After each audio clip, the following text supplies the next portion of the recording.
1월 15일 생명의 삶 큐티 제목 위기의 길에서도 일하시는 하나님. 본문 마태복음 2장 13절에서 23절 말씀. 박사들이 떠난 후 주의 천사가 요셉의 꿈에 나타나 말했습니다. 일어나거라. 어서 아기와 그 어머니를 데리고 이집트로 피신하여라. 헤롯이 아기를 죽이려고 찾고 있으니 내가 말해줄 때까지 거기에 머물러 있어라. 그래서 요셉이 일어나 아기와 그 어머니를 데리고 한밤중에 이집트로 떠났습니다. 그리고 헤롯이 죽을 때까지 그곳에 살았습니다. 이것은 주께서 예언자를 통해 하신 말씀을 이루신 것입니다. 내가 이집트에서 내 아들을 불러냈다. 헤롯은 박사들에게 속은 것을 알고 분이 치밀었습니다. 그래서 그는 박사들에게서 알아냈던 시간을 기준으로 베들레헴과 그 부근에 살고 있는 2살 이하의 사내 아이들을 모두 죽이라고 명령했습니다. 이로써 예언자 예레미야를 통해 하신 말씀이 이루어졌습니다. 라마에서 슬퍼하며 크게 통곡하는 소리가 들리니 라헬이 그 자녀를 잃고 울고 있구나. 자녀들이 없어졌으므로 위로받기도 거절하는구나. 헤롯이 죽은 후 주의 천사가 이집트에 있던 요셉의 꿈속에서 나타나 말했습니다. 일어나거라. 아기와 그 어머니를 데리고 이스라엘 땅으로 가거라. 아기의 목숨을 노리던 사람들이 죽었다. 그래서 요셉이 일어나 아기와 그 어머니를 데리고 이스라엘 땅으로 갔습니다. 그러나 요셉은 아킬라오가 그 아버지 헤롯의 뒤를 이어 유대 왕이 됐다는 소식을 듣고 그곳으로 가는 것이 두려웠습니다. 요셉은 꿈의 지시를 받고 방향을 바꿔 갈릴리 지방으로 가서 나사렛이라는 동네로 들어가 살았습니다. 이로써 예언자를 통해 그는 나사렛 사람이라 불릴 것이다라고 하신 말씀이 이루어졌습니다. 본문 요약입니다. 동방 박사들이 떠난 후 주의 천사가 요셉에게 나타나 아기 예수와 마리아를 데리고 애굽으로 피하라고 명령합니다. 헤롯은 아기를 죽이기 위해 베들레헴과 그 주변의 사내 아이들을 학살하지만 요셉은 하나님의 말씀에 순종해 가족들을 데리고 애굽으로 피신합니다. 헤롯이 죽은 후 다시 하나님의 지시에 따라 이스라엘로 돌아오지만 아킬라오가 다스린다는 소식을 듣고 갈릴리 나사렛으로 거처를 옮깁니다. 이 모든 과정은 선지자들의 예언을 이루기 위함이었습니다. 첫 번째 묵상입니다. 하나님의 뜻은 언제나 안전한 길처럼 보이지는 않습니다.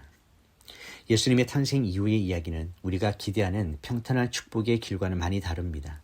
하나님의 아들이 이 땅에 오셨다면 모든 것이 순조로워야 할 것 같지만 현실은 오히려 위협과 도망, 낯선 땅으로의 피신이 이어집니다. 하나님의 뜻 가운데 있음에도 불구하고 예수님의 가족은 위험을 피해야 했고 불확실한 미래 속으로 들어가야 했습니다. 요셉은 하나님의 지시를 받을 때마다 즉각적으로 움직입니다.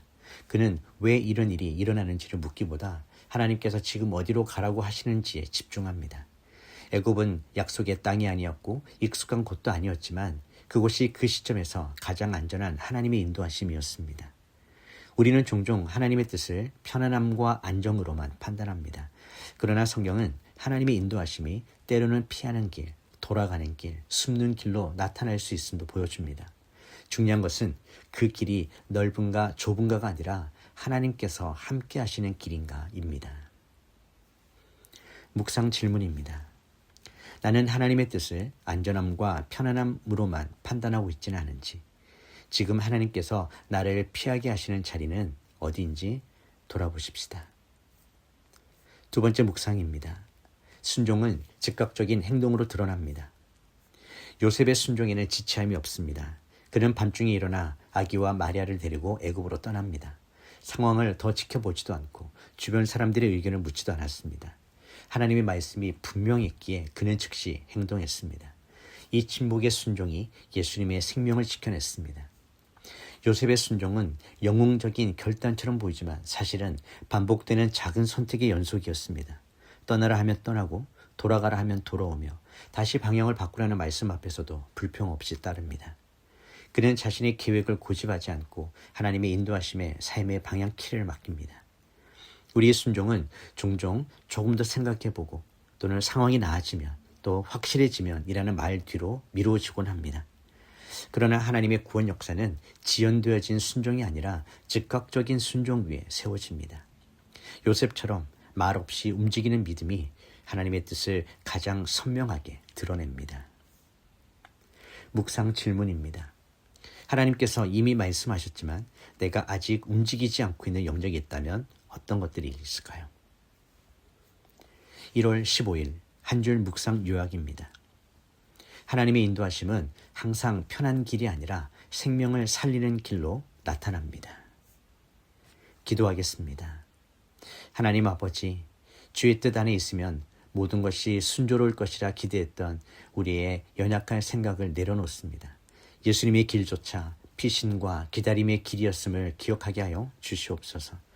안전해 보이는 길보다 주님께서 함께 하시는 길을 선택할 수 있는 믿음을 허락하여 주시옵소서.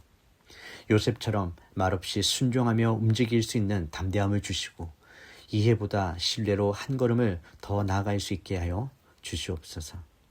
지금 우리의 삶에서 피해야 할 자리, 나아가야 할 방향을 분별하게 하시고 주님의 인도하심을 따라 신실하게 걷게 하여 주시옵소서.